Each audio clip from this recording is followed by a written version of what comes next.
जय हिंद फ्रेंड, हिंदी और प्राइड में आपका स्वागत है। और आप सुन रहे हैं शेखर एक जीवनी। यहाँ पे देखिए कि जैसे ही शेखर को ये खबर लगता है कि उसकी माता भी इस दुनिया में नहीं रही, वो बहुत हद तक टूट गया था। और जैसे ही सखी को ये जो उनकी ससी थी, मौसेरी बहन, उनको ये समाचार मिला तो वो कि भाई के साल में होगा तो दिलासा देने के लिए आई। और शेखर इतना टूटा था कि वो सामना नहीं कर सकता था। और यहाँ पे देखिए प्रसंग ये होता है कि शशि जाते वक्त साइड में जो है बेसन के पराठे बनाकर लाई थी, वो उसको अचार और मधु रखा था और उसको प्लेट को वहीं पे किनारे पे रख गए थे। शेखर की अनुपस्थिति में उसने ये काम किया था। और शेखर जैसे ही एंट्री लेता है तो उसने देखा शेखर की इच्छा कुछ खाने की नहीं थी, पर यह थाली देखकर उसे लगा कि निर्णय के बारे में वह स्वतंत्र नहीं है। शशि एक बार फिर आई और 2 दिन बाद रामेश्वर के साथ एक बार और। उस दिन से क्रिसमस की छुट्टियां हो रही थी और रामेश्वर और शशि बाहर जा रहे थे। रामेश्वर ने आकारण ही कहा, मैं तो कहता हूँ आप यहीं रह जाइए, पर ये मानती नहीं। मैंने तो सोचा था कि इनके यहाँ रहने से आपका भी जी बहल जाएगा, दुख में अकेले रहने से तो और कष्ट होगा। शेखर ने कहा, जी नहीं, कोई बात नहीं, मैं तो अकेले ही रहने का आदी हूँ। चलते समय शशि ने कहा, तुम एक बार घर हो आते तो अच्छा था, पिताजी से मिलाना चाहिए। शेखर दुविधा सी स्थिति में रहा और चुप भी रहा। सप्ताह भर बाद पिता की चिट्ठी आई कि वे स्वयं आ रहे हैं, हरिद्वार आएंगे, वहां से लौटते हुए लाहौर होते जाएंगे। चौथे दिन वह आ भी गए। शेखर उन्हें स्टेशन लेवाने गया। पिता के चेहरे पर थकान, उदासी और दुख की गहरी रेखाएं देखकर वह स्तब्ध रह गया। इससे पहले उसे कल्पना नहीं की थी कि वो प्रौढ़ गरिमा युक्त चेहरा कभी बूढ़ा भी होगा, पर इस समय चेहरे पर आंखों में क्लांति स्पष्ट थी। काल के दुर्गम पथ पर वत्सर रूपी कई मील चल आने के बाद धीरे धीरे प्रकट होती ही है। सीढ़ियों पर एक बार कह कर कि कहाँ जाके मकान लिया है, पिता उसके पीछे पीछे उसके कमरे में आ गए। सामान एक और रखा कर तांगे वाले को विदा कर दिया। उसके बाद पिता ने पूछा, यहीं रहते हो? प्रश्न अनावश्यक था, पर उसमें जो असम्मति ध्वनित होती थी वही प्रकट करने के लिए यह बात कह गई थी। शेखर ने कहा, जी। नौकर है? जी नहीं। खाना पीना कैसे होता है? एक वक्त होटल से आ जाता है और दूसरे वक्त? शेखर चुप रहा। पिता ने कुछ सोचते हुए स्वर में कहा, अपने आप ही करते होगे ना? कुछ टिप टिप। प्रश्न के इस रूप में गुंजाइश थी कि उत्तर दिए बिना काम चल जाए। शेखर झूठ बोलना भी नहीं चाहता था और सच बताना भी नहीं चाहता था। और सफाई उफाई बर्तन, जरा सी तो जगह है, सफाई में क्या देर लगती है? थोड़ी देर के मौन के बाद पिता ने फिर कहा, ऐसे रहकर तुम्हें शर्म नहीं आती? उनके स्वर में क्रोध उतना नहीं था जितना आहत अभिमान। शेखर फिर चुप हो गया।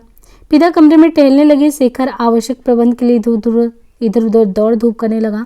कोठरी का सामान बाहर रखा। एक पड़ोसी से थोड़ी देर के लिए एक बाल्टी मांगकर पानी भरकर कोठरी में रख दिया। पिता का अटैची केस भी वहीं आले पे रख दिया। तौलिया और धोती खिड़की पर टांग दी।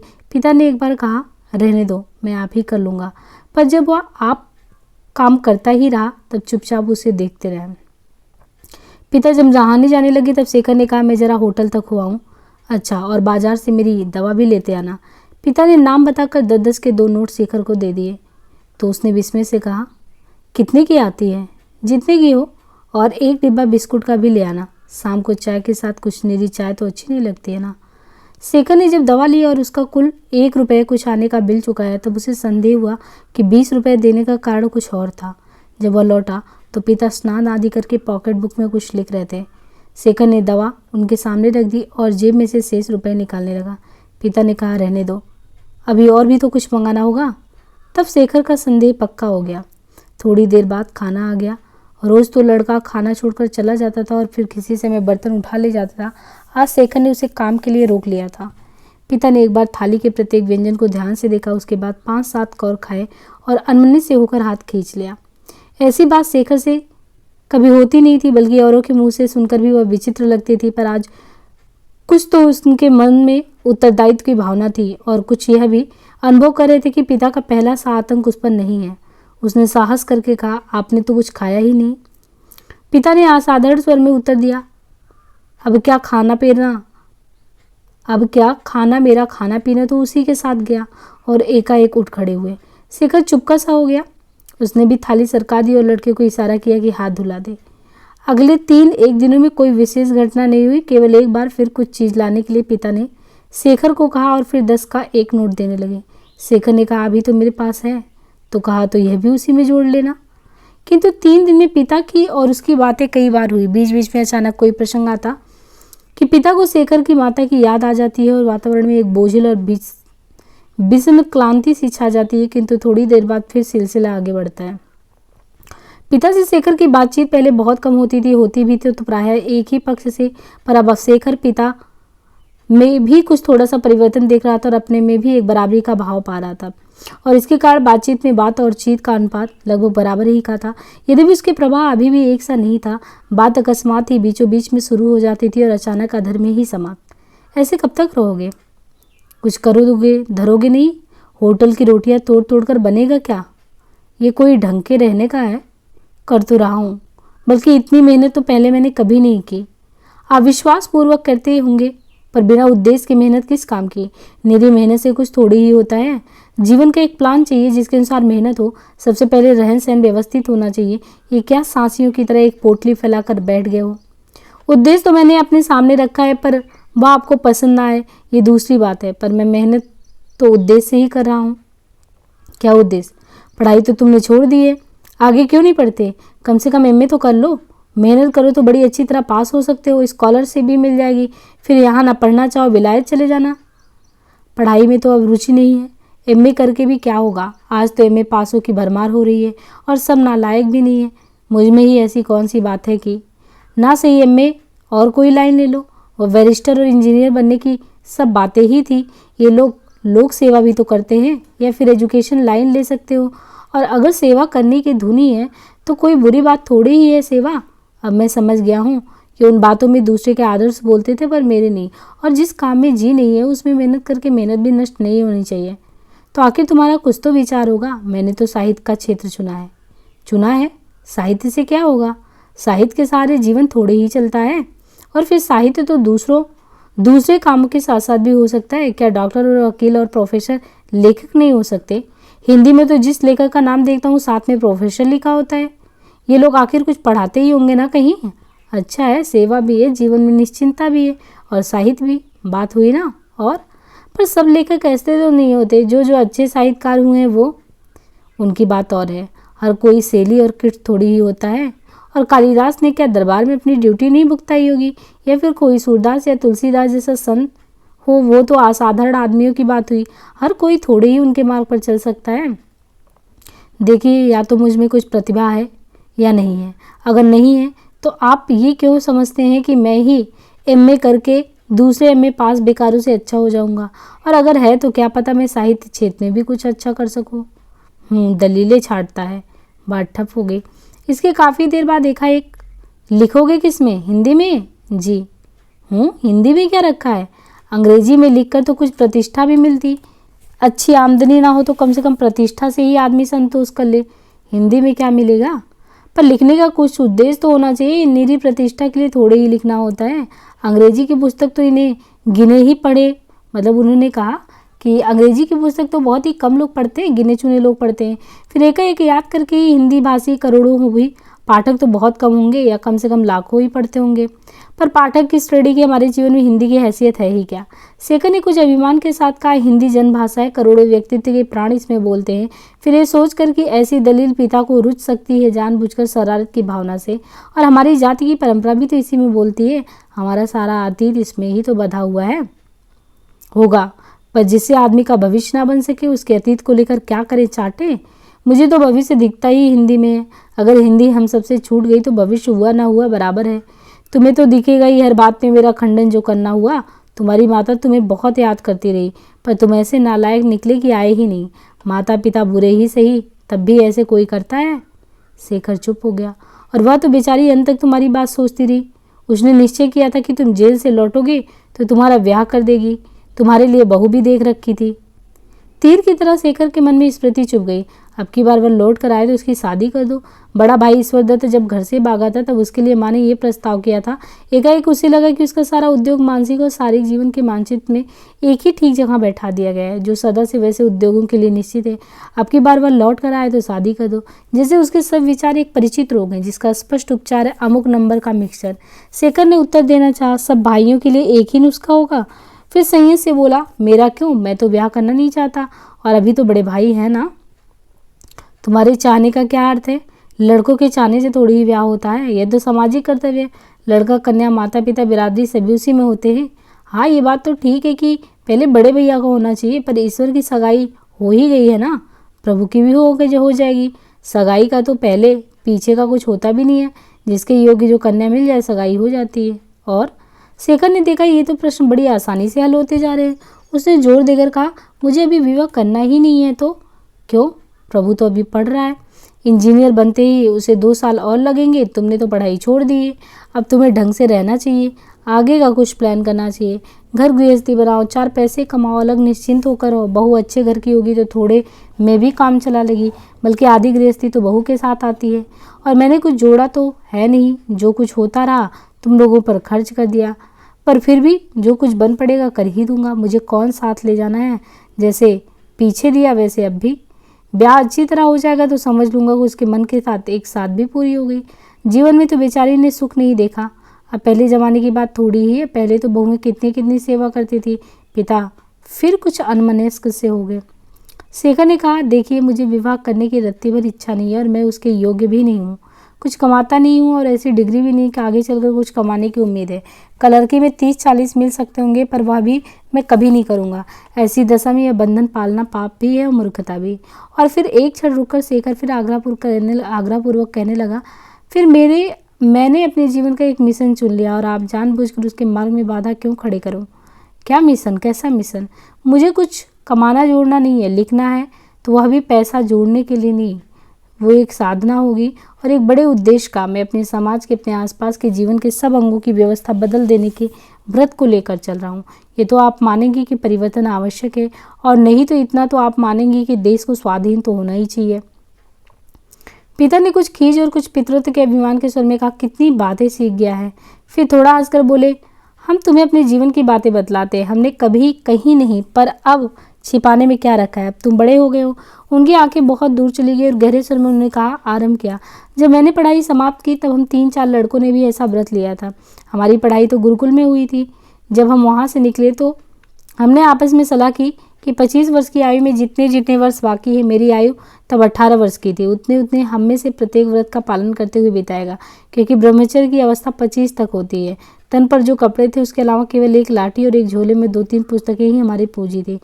तुम व्यवस्था बदलने की बात करते हो, हमारे उद्देश्य तो बहुत ही स्पष्ट थे, अंग्रेजों को निकाल बाहर करना और हिंदू राष्ट्र को संगठित करके विशुद्ध आर्य संस्कृति की पुनः स्थापना। 4 साल तक तो हम लोगों ने भीख मांग मांग कर प्रचार किया। ऐसे बीहड़ स्लो में हम गए कि तुम कल्पना भी नहीं कर सकते। देखे तो तुमने क्या किए होंगे। और कुछ रुककर एक झेपी सी हंसी हंसकर, अंग्रेजों के विरुद्ध हमने जितना विश्वमन किया, आज के आतंकवादी क्या करेंगे। पर अंत में उनकी भौं और कंधों ने संकेत से वाक्य पूरा किया कि सब निसफल। पिता ने शेखर की ओर देखा, उसके चेहरे पर कौतूहल स्पष्ट देकर फिर कहने लगे, 1 साल तक तो हम लोग इकट्ठे रहे, फिर अलग अलग मार्ग पकड़े। अपना कर्तव्य हमारे आगे इतना स्पष्ट था कि राह चलते कोई इक्का दुक्का अंग्रेज मिल जाए तो उसकी बुरी गत बना देते। मैं उनके नतने अभिमान से फूल गए। बहुत तगड़ा था और चेहरा ऐसा लाल होता था कि बस आजकल की तरह थोड़ी ही बाबू साहब नहीं थे हम। फिर थोड़ी देर के लिए उनकी अंतर्दृष्टि अंतर्मुखी हो गई, मानो दूर दबी हुई स्मृति को खोद कर ला रहे हो। पर अंत अच्छा नहीं हुआ। 2 साथी किसी आतंककारी दल के साथ पकड़े गए और फांसी लग गए। तीसरे का कुछ पता नहीं कि वो कैसे मर गया। पता यही लगा कि कुछ ईसाई मिशनरियों ने उससे चिढ़कर उसे विष दिला दिया था। चौथा मैं था। 4 साल तक ये करते करते मुझे लगने लगा कि मैं व्यर्थ काम कर रहा हूँ, केवल इसलिए नहीं कि यह टटेरी का प्रयास है, अधिक इसलिए कि यह घृणा का प्रचार कभी अच्छा फल नहीं ला सकता। फिर एक दिन एक घटना से मेरी आंखें बिल्कुल खुल गई और वो एकाएक विषय बदलकर उन्होंने कहा, घृणा का प्रचार तो यह है कि तुम भी क्या करोगे, जो अच्छा नहीं है उसके विनाश का ही तो प्रचार करोगे ना। उतना ही नहीं, जो हम चाहते हैं उसका। हाँ, पर परिस्थिति की लाचारी है कि विनाश पर ही तुम्हारा आग्रह हो जाएगा। मैंने देखा है कि सब प्रचार अंततः घृणा का प्रचार है, क्योंकि घृणा में शक्ति है, प्यार में वो नहीं है। वैसे ही जैसे विष में शक्ति है, लड़ाई लड़ी जाती है, जिहाद होते हैं तो घृणा के सहारे, और घृणा सचमुच विष है। वो दूसरों को भी मारती है, अपने को भी नहीं छोड़ती, और जब दूसरों को नहीं मार पाती तब तो वो अपने को इतना जल्दी खा लेती है कि। वे एकाएक चुप हो गए। शेखर कुछ प्रतिवाद भी करना चाहता था और ये भी पूछना चाहता था कि वह घटना थी क्या, पर उसे डर हुआ कि पूछने से कहीं पिता का मूड ही न बदल जाए, क्योंकि आज तक अपने अतीत की बात उन्होंने कभी कही नहीं थी। सचमुच शेखर ने कभी इस कल्पना से साक्षात्कार नहीं किया था कि पिता भी कभी एक ऐसे युवक रहे होंगे, अतः वह चुपचाप ही खड़ा रहा। थोड़ी देर बाद पिता फिर बोले, तुम भी पागल हो जाओगे और फिर खोए से रहोगे। फिर जैसे अपने को जगा कर कहने लगे, 3-4 साल में अपने कामों से आस्था बिल्कुल उठ गई। तब मुझे इस बात की बड़ी आवश्यकता जान पड़ने लगी कि किसी से उपदेश लेना चाहिए, पर ऐसा था कौन। फिर किसी ने मुझे बताया कि टिहरी की तरफ हिमाचल की किसी गुफा में एक महात्मा रहते हैं, उन्हीं से सच्चा उपदेश मिल सकता है। संस्कार तो ऐसे थे कि हिमालय की कंदराओं में सच्चे साधक और ज्ञानी रहते हैं। मैं इधर ही को चल पड़ा। कई महीने भटकने के बाद एक दिन जंगल पार करते करते एक खुले से टीले पर बैठ गया। टीले के नीचे ही एक पहाड़ी नाला बहता था। उसी के धारा का ऊपर भाग तो पथरीली जमीन में शोर करता हुआ बहता, पर निचला एक चौड़े से थाले की घास में खो गया था और वहां दलदल सी भी थी। सांस लेकर पिता फिर कहने लगे, थोड़ी देर बाद उधर से एक भीमकाय मूर्ति आती दिखी। काला चमकता हुआ शरीर था और एक लंबा रंग रूट वाला व्यक्ति। जहाँ से दलदल आरंभ होती वहीं बैठकर उसने हाथों से बहुत सा कीचड़ खोदा और टीले के ढलाव पर जमा करने लगा। जब काफ़ी कीचड़ जमा हो गए तब वह उसे थाप थाप कर जाने क्या करने लगा। मैं बहुत दूर से देखा और चौंक गया। कुछ पास आने के लिए मैंने दूसरी ओर से टीले का चक्कर लगाया और जहाँ पर वो बैठा था वहाँ से कुछ ही नीचे एक पेड़ की आड़ में खड़े होकर उसे देखने लगा। जो मैंने ये देखा उसे मैं चकित रह गया। उसने मिट्टी की एक तोप बनाई थी। नीचे झुककर निशाना देखता, फिर हाथ की एक लकड़ी से तोप को आग देता और फिर मुंह से जोर का शब्द करता ठाए, फिर एक अट्टहास से जंगल गूंजा कर वही क्रम दोहराता। पिता ने रुककर देखा कि शेखर पर इसका क्या असर हुआ। फिर बोले, मैं बहुत देर तक मुग्ध भाव से ये देखता रहा। फिर मैंने देखा उसी स्थान के आसपास और भी कई मिट्टी की तोपें पड़ी हैं, जिनकी मिट्टी सूख कर टूटी गिरी है। 2 घंटे बाद मैं उठकर चला आया। अब की शेखर ने पूछी तो फिर बाद में पूछताछ करने पर मुझे पता लगा कि वह सन 57 का एक विद्रोही सिपाही था, जो पीछे जब अंग्रेजों ने अमानुषी ढंग से बदला लेना शुरू किया तब भागकर वो यहाँ पे छिपा। तब से उसका यही नित्यक्रम था। 40 वर्ष से वह ये मिट्टी की तोपें दाग रहा था। बहुत देर तक मौन रहा। उस घटना से अपने प्रयासों की विफलता मेरे सामने स्पष्ट हो गई। मैंने महात्माओं की खोज छोड़ी और लौटकर दूसरे आश्रम में प्रवेश किया। इस बात को 35 साल हो गए। मुझे नहीं लगता कि मैंने भूल की। फिर क्षण भर रुककर सोचते हुए, घृणा का यही अंत होता है, हो ही नहीं सकता, पागलपन। फिर कुछ इस भाव से कि इसके आगे सब तर्क परास्त है, उन्होंने कुछ मुस्कुराकर शेखर की ओर देखा।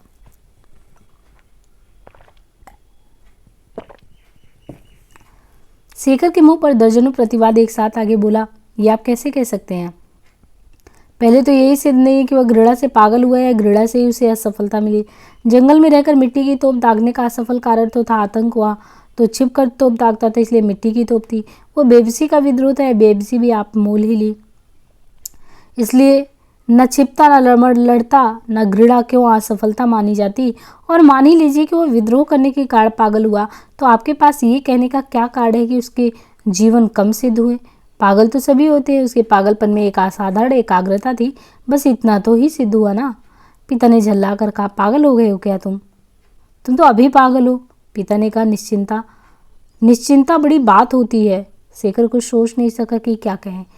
तो अभी इसका महत्व नहीं समझोगे। जीवन में सिक्योरिटी बड़ी चीज़ है।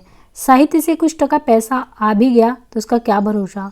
आमदनी की बरकत तब होती है जब नियम से एक सी आती रहे, चाहे थोड़ी हो। इसलिए कहता हूँ, घर बसाओ, कुछ कमाओ, चैन से रहो, जीवन का कुछ ढंग हो तो आदमी को पता रहता है कि वो कहाँ खड़ा है। शेखर फिर चुप रहा। पिता ने कहा, बोलते क्यों नहीं? क्यों बोलूँ, मेरी तो समझ में ही नहीं आता। इसमें समझने की क्या बात है? ऐसा कौन है जो जीवन में सिक्योर होना नहीं चाहता? और नहीं तो यह बीमा जो है, प्रोविडेंट फंड, पेंशन आदि का रिवाज ही क्यों होता? आजकल तो कोई नौकरी करता है तो पहले पूछता है पेंशन या प्रोविडेंट फंड है या नहीं। क्यों, मेरी बात ठीक नहीं है? ठीक है, पर मैं तो सिक्योर होना नहीं चाहता। आप घर गृहस्थी, निश्चित आमदनी और सिक्योरिटी की बात करते हैं। मुझे यही जीवन के रोग लगते हैं, इन्हीं से तो मैं बचना चाहता हूँ। ये चैन की जिंदगी, ये आश्वासन का भाव, दिनों दिन जोखिम की अनुपस्थिति, यही तो धुन है जीवन की शक्ति को खो जाता है। मैं इन सब का उल्टा चाहता हूँ निरंतर आशंका, जोखिम का वातावरण, ताकि मैं हर समय लड़ने को बाध्य रहूँ, अपने हाथ से तोड़कर नष्ट करूँ और अपने ही हाथ से फिर नए सिरे से बनाऊँ। खामखाम बहस करने के लिए बहसते जाओगे। 2 दिन सचमुच ऐसा रहना पड़े तो नर्वस ब्रेकडाउन हो जाओगे। जोखिम राह चलते आता है तो भुगत लिया जाता है, कोई मांगता भी है। तुम बहुत विज्ञान भगराते हो। क्या ये सभ्यता के विकास की गति नहीं कि मानव निरंतर निरापद अवस्था की ओर बढ़ रहा है?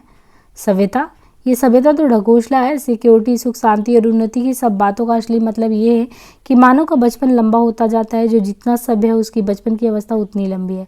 सभ्यता तो परावलंबिता का नाम है।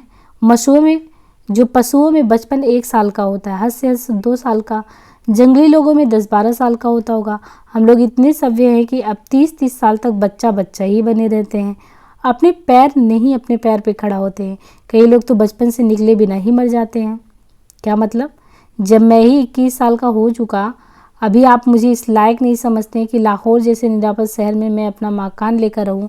मैं तो समझता हूं कि आपके ऐसा सोचने का मतलब यही है कि आपने 20 साल तक मुझे जो कुछ सिखाया पढ़ाया, उस सब को आप रद्दी कर रहे हैं क्योंकि उसने मुझे इस लायक ही नहीं बनाया। मुझे लगता है कि हम ज़रूरत से ज़्यादा सभ्य हो गए हैं। हमारे संयुक्त घरों में न जाने क्या हाल होता होगा कि इस तरह व्यक्ति को ज़बरदस्ती पर निर्भर नहीं बनाया जाता, उसके सच्चे व्यक्तित्व और आंतरिक शक्ति को सुलझाया नहीं जाता।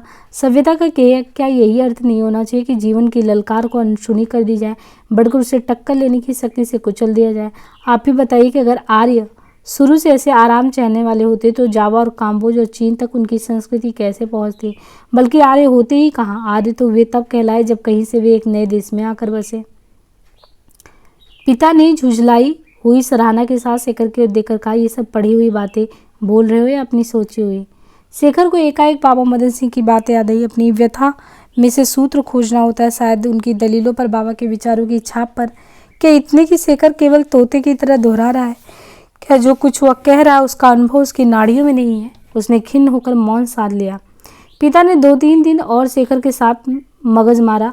बीच में एक आध दिन वे कुछ घूम घाम कर भी आए, लोगों से मिल भी आए और 2-1 व्यक्ति वहां आकर भी उनसे मिल गए। तीसरे दिन रामेश्वर के साथ शशि भी उनसे मिलने आई। उसी दिन वे लाहौर लौटे थे। जब उसके संवेदना के वाक्यों से पिता का हृदय पिघल गया और वे माता के संस्मरण कहने लगे, शेखर दबे पांव उठकर बाहर चला गया।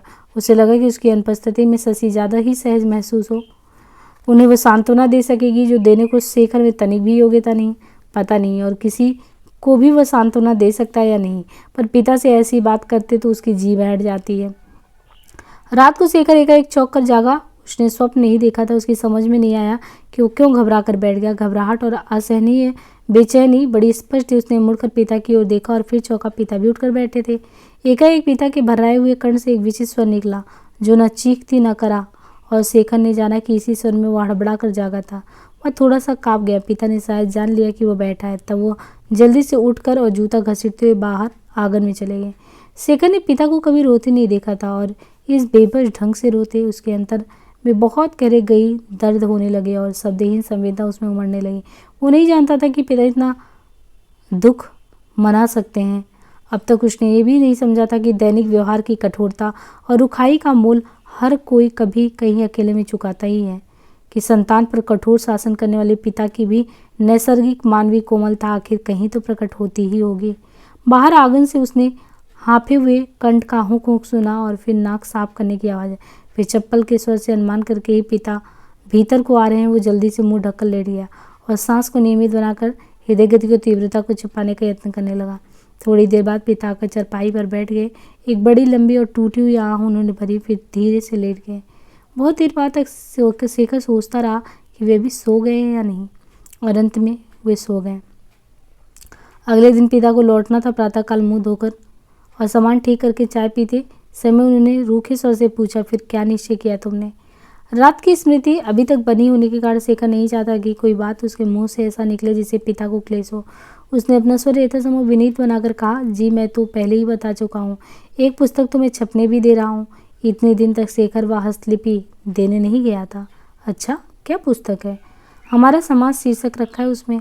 तो समाज के पीछे लाठी लेकर पड़े हो? तुम्हारी मर्जी बाबा, अगली बात सुनो थोड़ी ही। फिर जैसे कुछ ढील पड़कर, हम भी कब सुनते थे, जवानी का लहू ही ऐसा होता है, आज पटकी खाए बिना मानता कौन है। शेखर ने मन ही मन कहा, तो ठीक तो है, पर प्रकाशत से कुछ नहीं बोला। इतने में शशि आ गई। पिता ने उसकी ओर देखकर पूछा, तुम क्यों नहीं समझाती इसे? सुना है तुम्हारी बहुत मानता है। शेखर ने पूछा, किससे सुना है? किसी से सुना नहीं। क्यों, बात ठीक नहीं है? शशि ने कहा, मेरी बात कब सुनते हैं, मुझे तो झट डांट देते हैं। डांटने का क्या मतलब उसका, तुम क्यों सुनती हो? शशि के झूठे अभियोग पर शेखर को हंसी आने लगी। वह उठकर कुछ लाने के बहाने कोठरी में चला गया और वहां से आंगन में काफ़ी देर तक वहीं घूमता रहा। फिर उसने उसे विस्मय भी हुआ कि अभी तक उसकी बुलाहट नहीं आई। शशि न जाने कैसे बिना झिझक पिता से बातें कर लेती है, वो भी तो उससे एक स्निग्ध स्वर में बोलते हैं जैसे अधिकार की भावना नहीं होती। उन दोनों में लगातार सहज भाव से वार्तालाप हो सकता है। शेखर और पिता के बीच तो बहस ही होती है या फिर खिंचा मौन। एकाएक शेखर को याद आया उसके पास रुपए पड़े हैं जिनका हिसाब नहीं दिया गया है। और भीतर चला, इतने में पिता की आवाज़ आई, शेखर। शेखर ने अपने कुर्ते की जेब में से नोट और रुपए निकालकर पिता की ओर बढ़ाते हुए कहा, ये लीजिए, बाकी हिसाब भी मैंने एक पर्ची पर लिख लिया है। पिता ने किंचित डांट कर कहा, अच्छा रखो, बढ़ाया हिसाब देने वाला। शेखर क्षण भर किम करते हुए मुड़ खड़ा रहा, फिर शशि को इशारे से कहता पाकर कि इस प्रसंग को तुरंत बंद कर दे, उसने रुपए जेब में रख लिए। थोड़ी देर में तांगा आया। शशि प्रणाम करके लौट गई और शेखर पिता के साथ स्टेशन चला। हमारा समाज की पांडुलिपि प्रकाशक को दे आने के बाद शेखर को ऐसा अनुभव होने लगा कि जो उद्देश्य उसने अपने सामने रखा है उसकी ओर एक सीढ़ी वो चढ़ गया है। इससे उसे बहुत सांत्वना मिली और कुछ अधिक नियमित होकर काम करने का प्रयास। अब की बार उसने संसार के विभिन्न समाजों में पुरुष और स्त्री के अधिकारों का तुलनात्मक अध्ययन करने का निश्चय किया। प्रतिपाद्य विषय ये था कि इस समय पुरुष और स्त्री के आपस के संबंधों का और एक दूसरे के सम्मुख प्रत्येक के अधिकार को नियमित करने वाली जो श्रेणियां हैं उनमें बहुत कम ऐसा है जो विवेक की नींव पर टिकी हैं। विशालतर अर्थशास्त्र की व्यवस्था है उस अर्थशास्त्र की जिसकी पूंजी की इकाइयां रुपया ना होकर जीव है। इतना ही नहीं, उसे आगे बढ़कर वह यह भी सिद्ध करना चाहता था कि सुधारकों ने भी जो प्रचलित तर्क परंपरा की रूढ़ियां किसी जमाने में ठीक की थी, क्योंकि उस समय की परिस्थिति के लिए बुद्धि संगत नहीं पर अब नई परिस्थिति में असंगत हो गई है।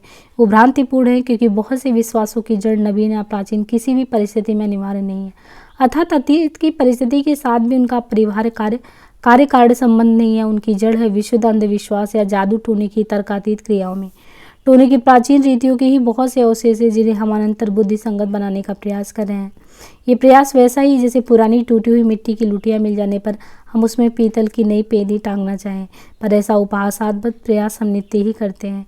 शेखर ये भी कहना चाहता था कि इन सुधारकों के असफल होने का कारण यह भी है वे ऐसी रूढ़ियों को पुराने जमाने की दृष्टि से ठीक मानकर मानव के अहंकार को पुष्ट करते हैं। वो ये भी आग्रह पूर्वक कहने लगता है कि अजी साहब, पुराने सब रिवाज तो ऋषियों ने निर्दिष्ट किए थे, आप खुद मानते हैं कि वे समयानुकूल थे। इससे फिर वह आसानी से एक सीढ़ी और बढ़ता है। जब वह देखता है कि बहुत से नए रिवाज भी बुद्धिसंगत नहीं है तब वह कहता है, साहब वे तो ऋषि थे, वे जो निश्चित कर गए वह उसी जमाने के लिए नहीं युग युगांतर के लिए ठीक था, क्योंकि वे तो त्रिकालदर्शी थे। अगर वह अपने जमाने के लिए बुद्धिसंगत विधान बना सकते थे तो क्या भविष्य के लिए नहीं बना सकते थे। शेखर चाहता था उसकी पुस्तिका में निरे सिद्धांत का प्रतिपादन ना हो, जो युक्तियां वो उपस्थित करें उन्हें पुष्ट करने के लिए इतिहास, मनोविज्ञान, जीव विज्ञान, विशेषकर मानव शास्त्र प्रमाणों का ऐसा पहाड़ खड़ा कर दे कि उसकी एक एक युक्ति अकाट्य सिद्ध हो। वह अनुभव कर रहा था कि उसके लिए उसका अध्ययन पर्याप्त नहीं है। कॉलेज में विज्ञान विषय ही रहा था और वैसे भी वह इधर उधर की बहुत पुस्तकें पढ़ता था और जेल के 10 महीनों में भी उसने बहुत कुछ पढ़ा था, जिससे समाजशास्त्र, मानव शास्त्र में उसकी रुचि भी परिष्कृत हुई थी। पर वह अच्छी तरह जानता था कि मानव का ज्ञान पुंज जिस तीव्र गति से बढ़ रहा है उसके साथ साथ चलना बहुत कठिन है, विशेषकर उस व्यक्ति के लिए जिसके अध्ययन को किसी बहुज्ञ का निर्देश न मिल सकता हो। वो चाहता था कि नगर के प्रमुख सार्वजनिक पुस्तकालय का सदस्य बन जाए ताकि पढ़ने की सामग्री मिल सके, और पिता के दिए हुए रुपए में से होटल का बिल आदि चुकाकर 12 रुपए उसके पास बाकी भी थे। पर पुस्तकालय का 8 रुपए तो वार्षिक चंदा था और जिन विषयों की पुस्तक वो लेना चाहता था उसके लिए 20 रुपए का डिपॉजिट भी जरूरी था। एक दिन बैठे बैठे उसे ध्यान हुआ आया उसकी कई किताबें खो गई हैं अवश्य, पर बहुत सी बची हुई हैं। जो पुस्तकें वो पढ़ चुका है उन्हें पूंजीपतियों की तरह संजो कर रखने का उसे क्या अधिकार है। वो उसे बहुत प्यारी है, बल्कि वह उन्हें विशालता अर्थात सामाजिक शरीर का एक अंग मानता है। पर ज्ञान क्यों कम प्यारा हो और ज्ञान क्यों बिना प्रयास मिले। ज्ञान क्या कोई चूरन की पुड़िया के मुफ्त में मिल जाए। शेखर ने अलमारी के पास जाकर पुस्तकें देखना शुरू किया। 2-1 बार सब देखने के बाद उसने अधिक दामों वाली 3 पुस्तकें निकाली। फिर एक बार सब पुस्तकों को देखकर वो वापस रख दी और एक बार फिर निकाली। फिर सबको वापस रख कर टहलने लगा। फिर उसने बड़े आकार की 2 जिल्दों की एक पुस्तक निकाली, वेल्स लिखित इतिहास की रूपरेखा। जल्दी जल्दी उसके बहुत से पन्ने उलट डाले। फिर मन ही मन कहा, ये तो जनरल पुस्तक है और इसे बार बार देखने की आवश्यकता तो पड़ती नहीं है, 2 बार पढ़ ही चुका है, और उसे बाहर रख लिया। और फिर 2 चक्कर काटकर इसमें भी बड़े आकार की एक पुस्तक निकाली, चुगताई का चित्र संग्रह। इसके 2-1 चित्र देख कर वह जैसे पुस्तक को संबोधित करके मन ही मन कहने लगा, जब और संग्रह नहीं रहे तब इसे एक से क्या होगा। फिर चुगताई कौन दुनिया का सबसे बड़ा चित्रकार है, और चित्र तो आदमी तब रखे जब रखने लायक जगह हो, यहाँ क्या जाने कब दीमक लग जाए। और उसने अपने को याद दिलाया कि उसकी पहली रचना को कीड़े खा गए थे और दूसरी को गाय खा गई थी। शेखर ने तीनों पुस्तकों की जिल्दों को देखा। ये पुस्तकें उसे कॉलेज में पुरस्कार में मिली थी और जिल्द के अंदर इस आशय का प्रमाण पत्र भी चिपका था। क्षण पर शेखर उसे देखता रहा, फिर एकाएक उसने दृढ़ हाथों से प्रमाण पत्र कोने से फाड़ फाड़ कर उखाड़ डाले, पुस्तकें पुराने अखबार में लपेटी और बाहर चल दिया। पुस्तकें कुल लगभग 48 रुपए की थी, पर बाजार में इनके 18 रुपए से ज़्यादा नहीं मिले। दो एक जगह पूछकर शेखर ने वेल्स का इतिहास एक सेकंड हैंड पुस्तक विक्रेता के पास 15.5 में बेच दिए। यही उसकी कीमत का ठीक आधा था। दूसरी पुस्तक के 4 रुपए से अधिक देने को कोई तैयार नहीं हुआ, क्योंकि शेखर को पता लगा कि मूल्य 17 होने पर भी नई बाजार पुस्तक में 50% कमीशन काट ही लेते हैं। तो उसने क्या किया, शेखर ने उसको भी बेच दिया।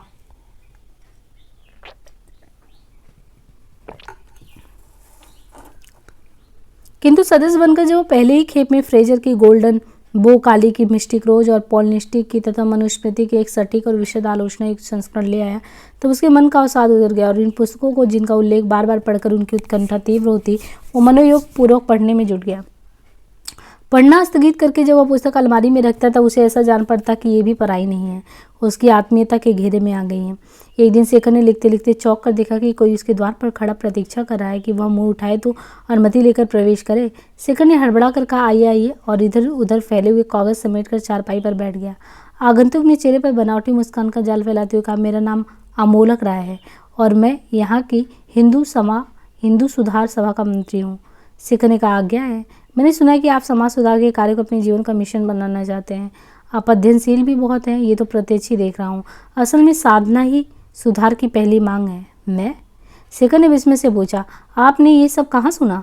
प्रतिभा छिपे थोड़ी ही सकती है, आप बिना से लाख छिपाएं। ये नहीं हो सकता, कहीं कुछ गड़बड़ अवश्य। शेखर ने कुछ रुखाई से कहा, कैसे कृपा हुई? ये वही दर्शन के लिए चलाया। समाज सेवा के काम में इतने कम व्यक्तियों को दिलचस्पी होती है और आजकल के नौजवान तो आप जानते हैं, जैसे कि किसी के काम में उन्हें रुचि नहीं। सेवा के तो नाम से ही चिढ़ते हैं, बड़ी बड़ी आशाएं करते हैं।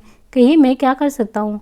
आप बहुत कुछ कर सकते हैं। आप में उत्साह है, लगन है, जवानी का बल है। आप कभी हमारी किसी सभा में आकर देखिए, हमारा कार्यक्रम देखकर आप स्वयं जान लेंगे कि आप कितनी मदद कर सकते हैं। शेखर ने कुछ रुचि दिखाते हुए कहा, अवश्य आऊँगा, पर आप कुछ संक्षेप में। हाँ हाँ, सुधार तो हम बहुत सी बातों का चाहते हैं, पर यह अनुभव करके कि समाज की बुनियाद परिवार पर खड़ी है और समाज का सुधार तभी हो सकता है जब पहले परिवार का जीवन सुधरे, और हमने उसी को अपना क्षेत्र चुना है। बहुत ठीक। और परिवार की बुनियाद विवाह है, इसलिए हम सबसे पहले विवाह की परिपाटी में सुधार चाहते हैं। ये तो बड़े महत्व का काम है। आपका कार्यक्रम क्या है? कोई एक बात हो तो बताओ ना। ऐसे काम में बहुमुखी उद्योग करना पड़ता है। नवयुवकों और नवयुवतियों और उनके माता पिता सबको सहयोग देना पड़ता है। फिर पत्र पत्रिकाएं अपना महत्व रखती है और फिर नेताओं और पंडितों आदि को भी प्रसन्न रखना पड़ता है। क्यों? क्योंकि व्यर्थ का विरोध बढ़ाने से लाभ। आपने काम जितना कम विरोध के साथ संपन्न हो जाए उतना ही अच्छा है। लाला अमोलक राय कुछ हंसे। ठीक है, अच्छा है, अवश्य आपकी सभा में आऊँगा। कब है? आइए ही नहीं, आपको बोलना भी अवश्य पड़ेगा। शेखर ने कुछ झिझकते हुए कहा, बोलने का तो मुझे बिल्कुल अभ्यास नहीं है, मैं तो बातचीत करके ही अधिक उपयोगी हो सकता हूँ। वाह, ये भी कोई बात है।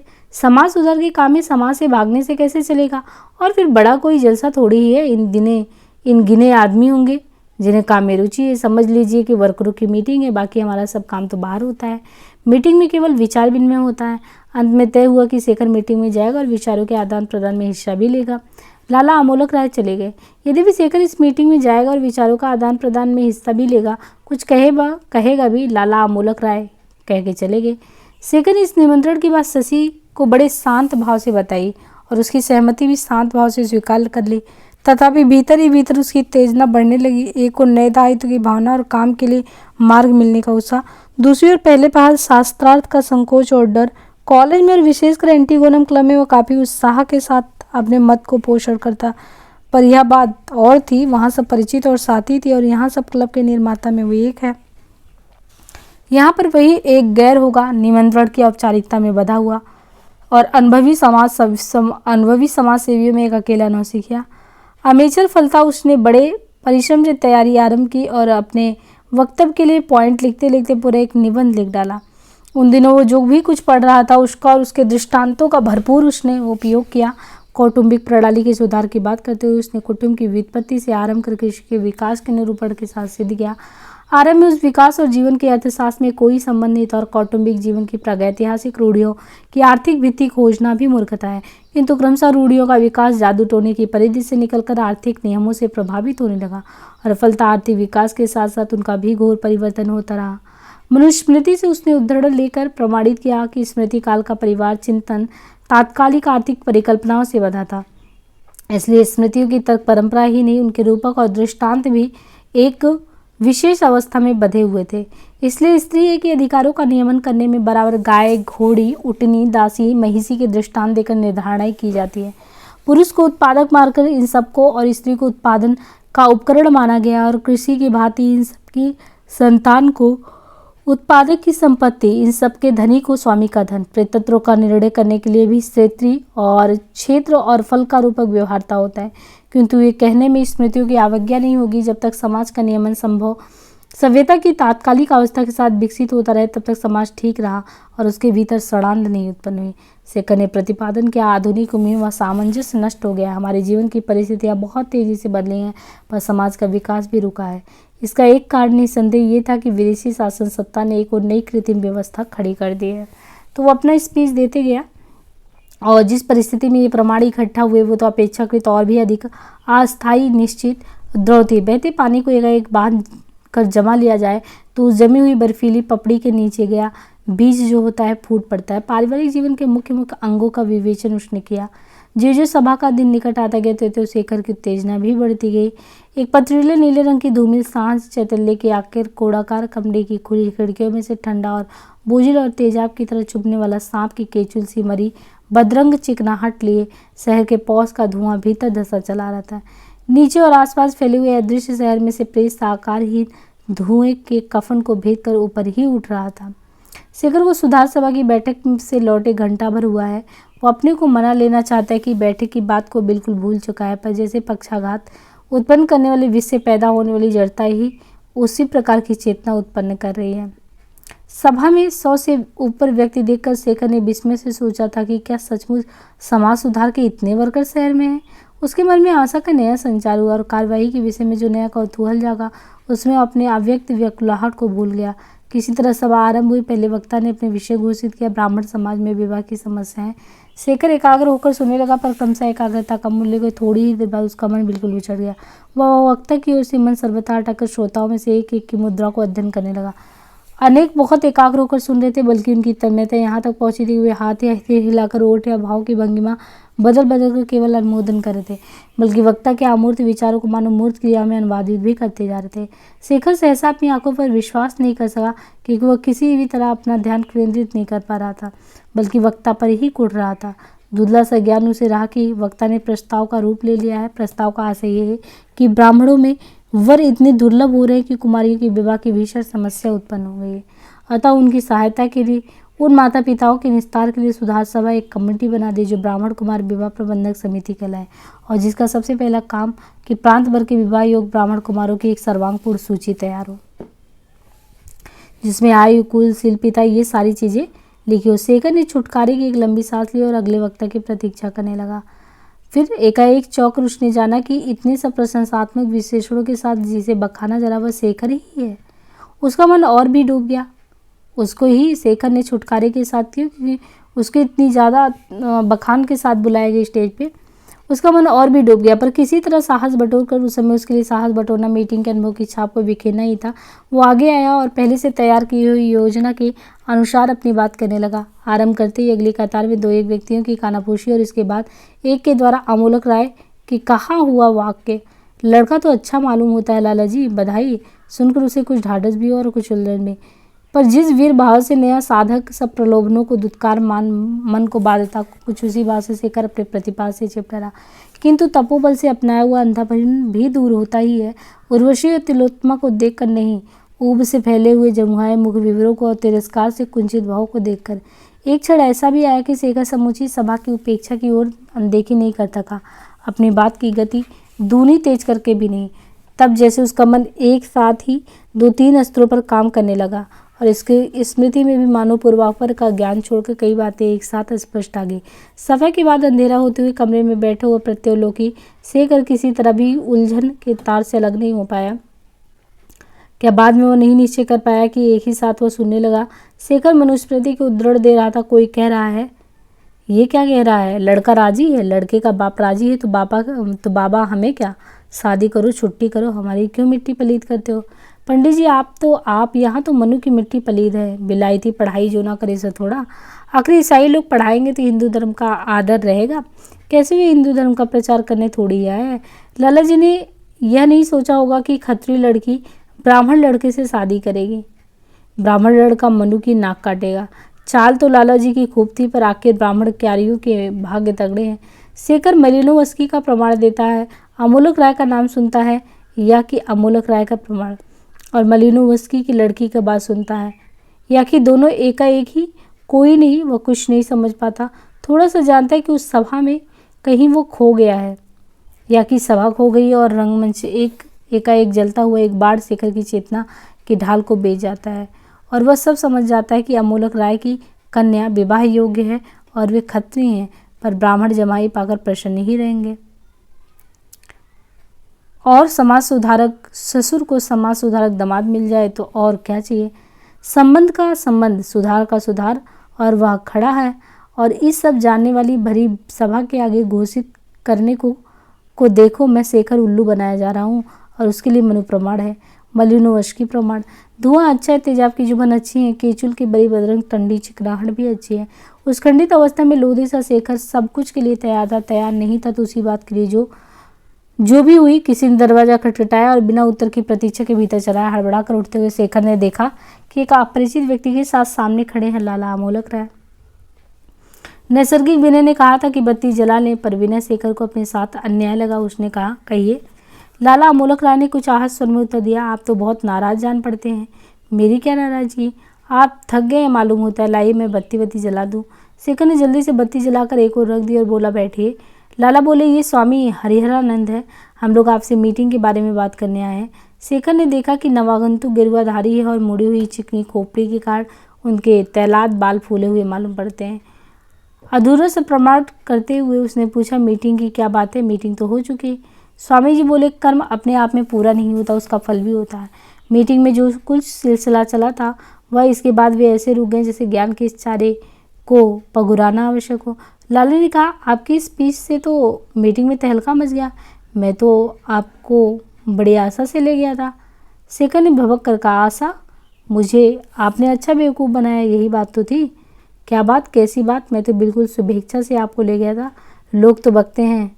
स्वामी जी ने समर्थन किया, हाँ बेटा, लोगों की तो आदत है इस तरह से जलना।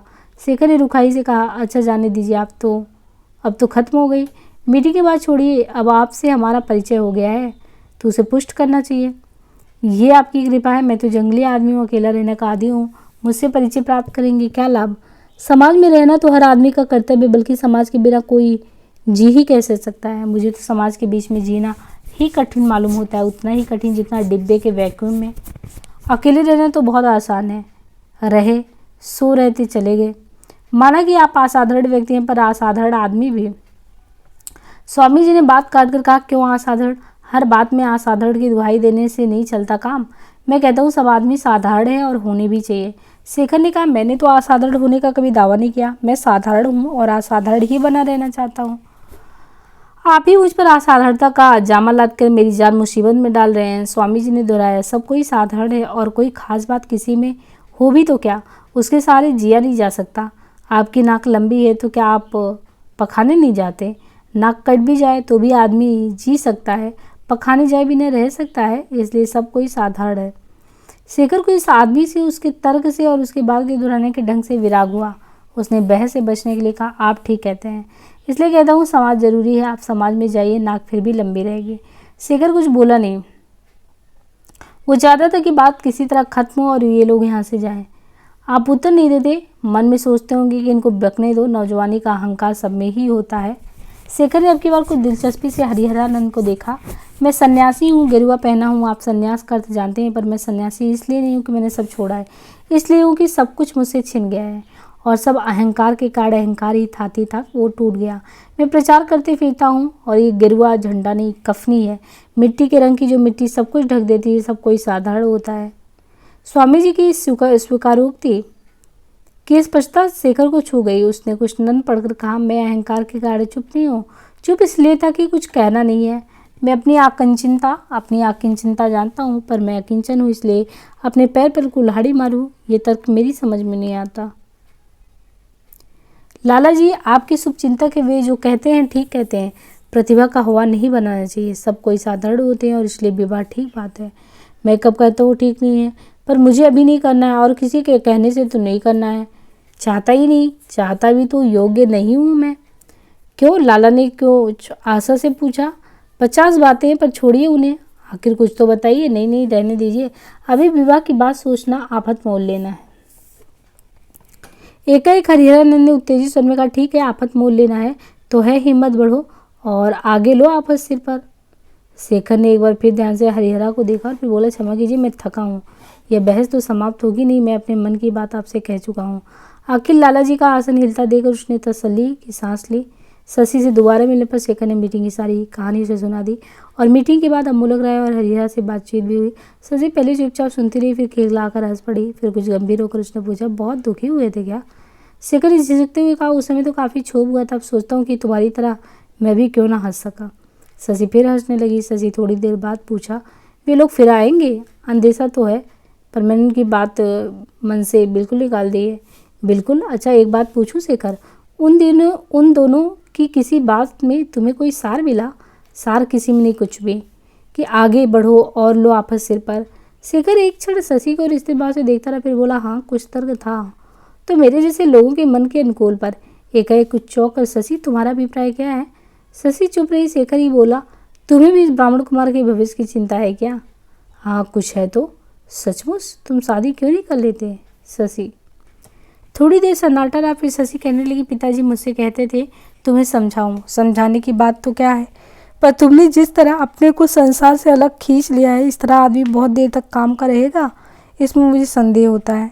इसे यथार्थ पर तुम्हारी पकड़ छूट जाएगी। यथार्थ पर मेरी या मुझ पर यथार्थ की एक ही बात नहीं है क्या? यूँ कहो कि यथार्थ का और तुम्हारा संबंध सूत्र टूट जाएगा। शेखर ने जिसे एकाएक बहुत सा साहस बटोर कर कहा, देखो शशि, हम लोगों ने इस ढंग की बात कभी की नहीं, पर तुम सच सच बताओ, तुम्ही ने शादी में क्या पा लिया? फिर शशि के मुंह पर वेदना की हल्की सी रेखा देखकर, मैं तुम्हें कष्ट नहीं देना चाहता था, पर शशि ने सुस्त होकर कहा, नहीं, मैं समझती हूँ, पर मेरी बात उदाहरण नहीं बन सकती। मेरी ब्याह की तो बुनियाद ही है और मैंने ब्याह किया ही नहीं था, मेरा तो ब्याह हुआ था। ब्याह करके कुछ पाने का प्रश्न मेरे आगे नहीं था, पाना तो वाक्य अधूरा ही रह गया। थोड़ी देर बाद शेखर ने कहा, पर फिर मेरे लिए परिस्थिति भिन्न कैसे हुई? मेरे लिए भी तो यह क्लेश पाना ही है। अगर पाना हो तो तब तो नहीं, वह मैं नहीं कहती। तुम्हें एक साथी खोजना चाहिए जो बराबर साथ चल सके, साथ क्लेश भोग सके और साथ सुख भी पा सके। क्लेश या सुख बड़ी बात नहीं है, बड़ी बात साथ की है, साझा करने की क्षमता की है। शादी करने से ये सब मिल जाएगा, इसका क्या प्रमाण है? और विशेषकर ब्राह्मण कुमार बनकर? प्रमाण नहीं, ये मैं नहीं जानती, और मैं नहीं कहती कि वैसे ढंग से तुम शादी करो। मैं इतना ही कहती हूँ कि अगर ठीक साथी तुम्हें मिल सके तो। संक्षेप में शेखर ने कहा, तो छोड़ो इस बात को, अगर वैसा कोई मिलेगा तो देखी जाएगी। ये स्पष्ट है कि ढूंढने से वो नहीं मिलेगा और नहीं मिलेगी, राह चलते ही मिल जाएगी तो मिल जाएगी, तब आंचल पसार लूँगा, बस।